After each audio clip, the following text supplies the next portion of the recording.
Bonjour mes amis, bonjour mes amours, bonjour mes emmerdes, bienvenue à la chaîne YouTube, Odysee, Facebook, Telegram, entre autres, et toutes les autres plateformes des Frères Tadros. Aujourd'hui, on se pose une question hyper philosophique, super importante. Y a-t-il une main cachée derrière la population mondiale, derrière l'humanité? Et ça fait un petit bout de temps que je me penche sur cette question-là. J'ai peut-être une réponse pour vous. Bougez pas, bougez pas.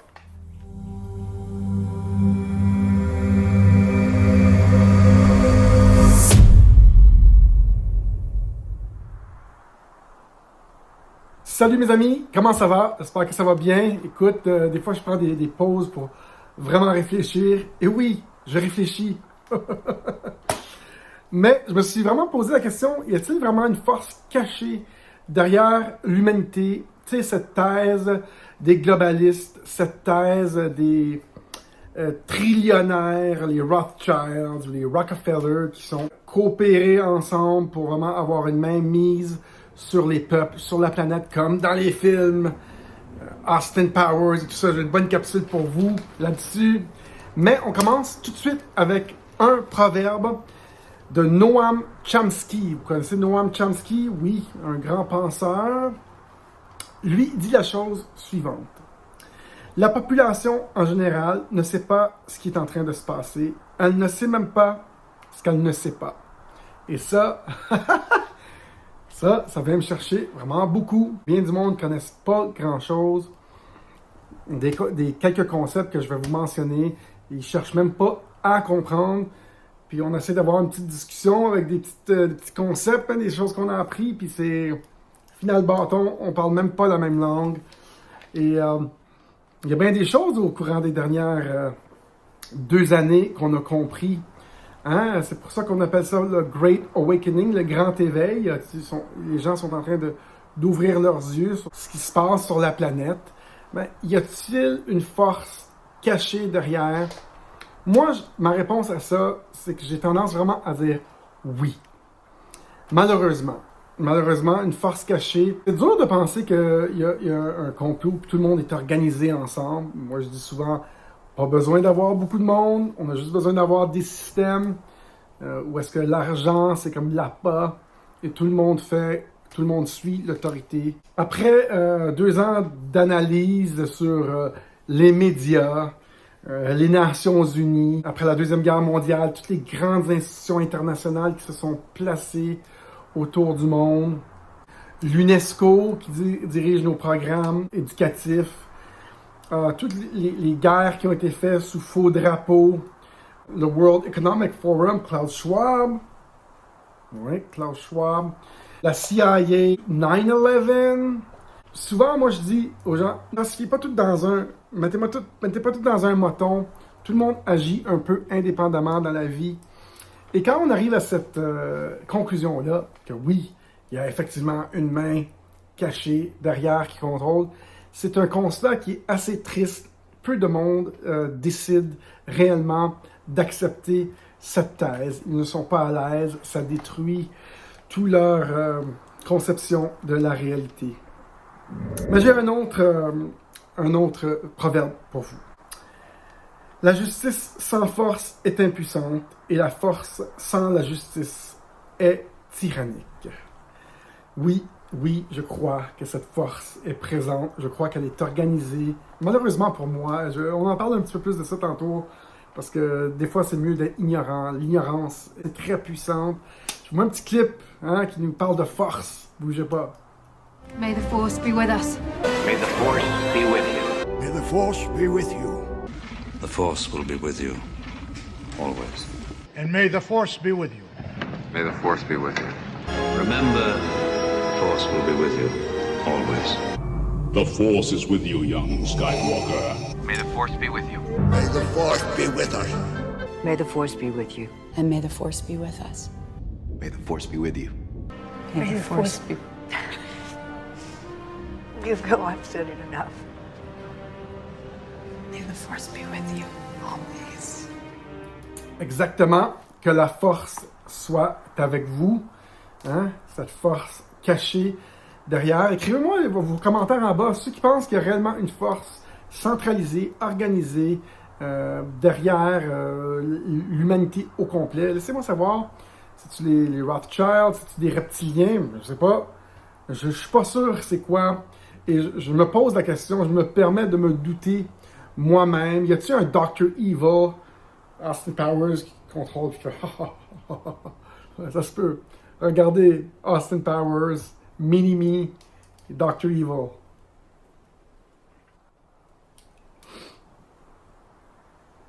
My name is Dr. Evil. In a little while, you'll notice that the Kreplakistani warhead has gone missing. If you want it back, you're going to have to pay me $1 million.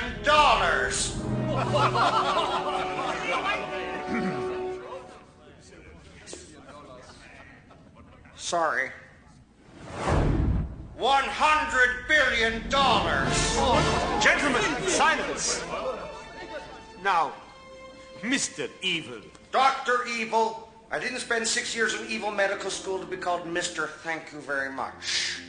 It is the policy of the United Nations not to negotiate with terrorists. Really? So long. C'est cool ce film-là, c'est de la bonne humour, hein? C'est léger. On continue avec un proverbe de Gandhi qui dit la chose suivante. Il faut chercher à émousser complètement l'épée du tyran. Non pas en le heurtant avec un acier mieux effilé, mais en trompant son attente de voir lui offrir une résistance physique. Ouais, les gens font rien, hein, comme un peu peut-être des suiveux, peut-être parce qu'ils ne sont pas au courant de ce qu'ils ne savent pas, mais j'aime bien le message là-dedans, c'est de déjouer le tyran en ne pas l'attaquant physiquement. Certes, un message pacifique, je vois que les humains sont pacifiques parce qu'il n'y a pas eu de révolte massive, il y en a eu, mais pas massive. Mais c'est pas le fun d'adopter cette idée d'une force globale, une main derrière l'humanité. Et j'ai commencé à apprendre beaucoup de choses sur l'histoire de l'humanité. Et hier, j'ai entendu Elon Musk qui disait dans les records historiques, préhistoriques, archéologiques, ils ont trouvé 5 événements parce que l'humanité a été complètement anéantie. Cataclysme, parce qu'il y avait plus de 80-90% de l'humanité qui a été effacée 5 fois dans les records archéologiques. Et ceux qui connaissent un peu les Anunnaki et les Atlantides, on parlait souvent que les Anunnaki au début avaient les humains comme esclaves. Et là, je me suis dit, hey, ça part de loin cette idée d'esclavage des humains, de les contrôler. On dit que les Anunnaki contrôlaient même les humains à distance. Est-ce vrai? Je ne le sais pas. Pour l'instant, c'est juste des oui-dire, des mythes, des choses qui ont lu, en tout cas selon moi, ce que je connais jusqu'à date. Beaucoup des archéologues ont étudié ces vieilles civilisations-là, disent que les Anunnaki esclavaient les humains. Et je me suis dit, ça commence de loin. Et ici même, en Amérique du Nord et sur la planète, ça fait juste depuis peut-être 70 ans, à peu près les années 50, qu'il n'y a plus d'esclavage. C'est encore un concept très commun. Et pourquoi je parle d'esclavage? Parce que si on est effectivement contrôlé par des forces en arrière, moi je trouve qu'on est réellement des esclaves modernes. Okay? Et je vous mets une petite scène, le fun, parce que un tyran, ouais, c'est une femme dans le film, et c'est une scène horrible que je ne mettrai pas jusqu'à la fin, mais le film Misery, regardez ça. What? You've been out of your room. No, I haven't. Paul, my little ceramic penguin in the study always faces due south. I don't know what you're talking about. Ceramic penguin. Is this what you're looking for? I know you've been out twice, Paul.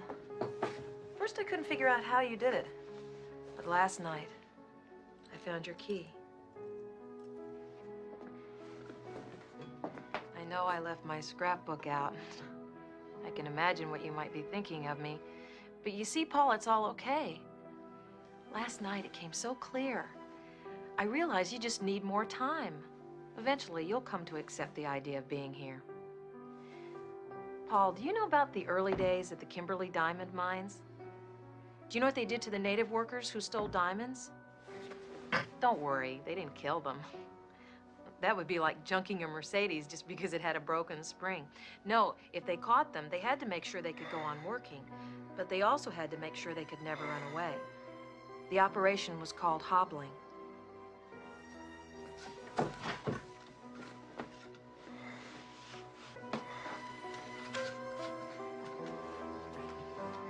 Annie, whatever you're thinking about doing, please don't do it.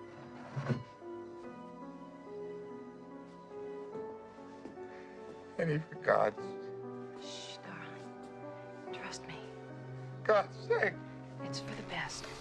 C'est quelque chose, cette scène-là, je l'ai coupée avant la partie la plus difficile à regarder. C'est quelque chose. Misery de Stephen King. Donc, moi, je pense qu'on est en train d'être témoin du Great Awakening, où est-ce que les gens s'ouvrent les yeux et ils réalisent toutes les choses qui ne sont pas exactes, toutes les fausses ou demi-vérités qu'on s'est fait dire, tous les systèmes de contrôle, tous les systèmes d'autorité qui nous rendaient esclaves dans cette société. On est témoin de ça les 2 dernières années. Ça va se faire de plus en plus, petit à petit. Les gens sont en train de s'éveiller à ces choses qui ne marchent plus dans la société.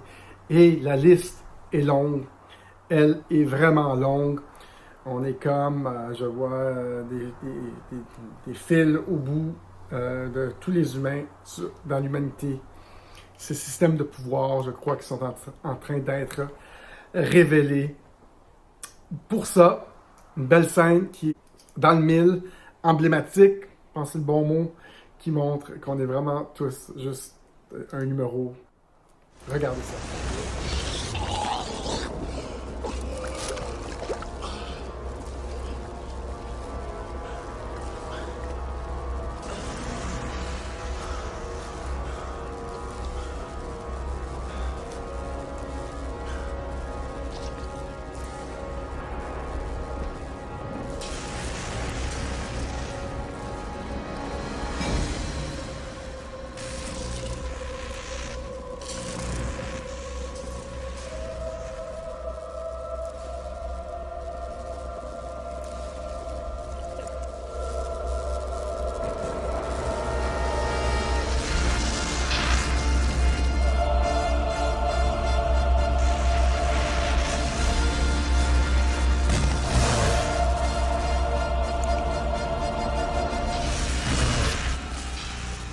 Donc, une de mes scènes préférées, ben oui, La Matrice n'est pas un film, mais bel et bien un documentaire. Hein? On est tous des numéros, on est tous programmés par la société, par les forces de l'ordre. Je pense avoir trouvé la bonne réponse. Je crois avoir ma vérité. En tout cas, ma vérité, c'est ma vérité. Ceux qui sont d'accord avec ma vérité, mettez-moi un petit commentaire. Il y a bien des gens, les normaux là, dans la société, qui n'adhèrent pas à cette thèse. C'est trop détruire leur beau petit monde, fleur bleue. C'est trop négatif. Ça détruit trop leur construction de qu'est-ce que c'est le monde. Je les comprends. Dans le fond, c'est bien mieux être ignorant et juste dire c'est cool, pas de trouble. En tout cas, moi, il y a une chose que je me dis dernièrement. Si on aime les papillons, il ne faut pas écraser les chenilles. Le mauvais existe avec le bon sur cette planète. Il ne faut pas haïr le mauvais. Et j'ai donc décidé de ne plus avoir de résistance envers tout ce qui se passe. Juste l'accepter et dire que c'est là pour le bien. Et si oui, il y a une main derrière qui nous contrôle, ben c'est ça, c'est tant mieux. Puis c'est pour plus évoluer, pour s'éveiller tout le monde, reprendre tous notre souveraineté. C'est ça le vrai message. Reprendre tous notre propre autorité et cesser de donner notre autorité à d'autres. Et je finis bien maintenant avec un proverbe qui dit « Quiconque va trouver un tyran devient son esclave, même s'il est venu libre. » Sophocle. Ça, c'est-tu bien dit? Dans le fond, on est peut-être mieux de se concentrer sur le positif, contrôler ce qu'on peut contrôler. Et moi, je trouve ça drôle parce que je suis un être assez souverain, assez indépendant, très débrouillard et j'ai pas le syndrome d'être une victime. Pourtant, j'ai remarqué toutes ces choses-là dans les derniers 2 ans. Il y a beaucoup de systèmes qui sont fuckés en maudit. Et ça semble être un contrôle centralisé d'un petit groupe de personnes. Les preuves s'accumulent à tous les jours, mais c'est pas le fun de regarder ça comme ça. J'ai décidé de me concentrer sur le nouveau monde, les nouvelles choses, les nouveaux projets, les affaires positives et construire ce nouveau monde. Est-ce que vous pensez que c'est une bonne idée? Moi, je trouve que c'est une bonne idée. Allons de l'avant comme ça. On n'écrase pas les chenilles parce qu'on aime les papillons. Il faut aimer le mauvais, car le mauvais doit coexister sur la planète avec le bon. Allez tout le monde, j'espère que vous avez aimé cette capsule.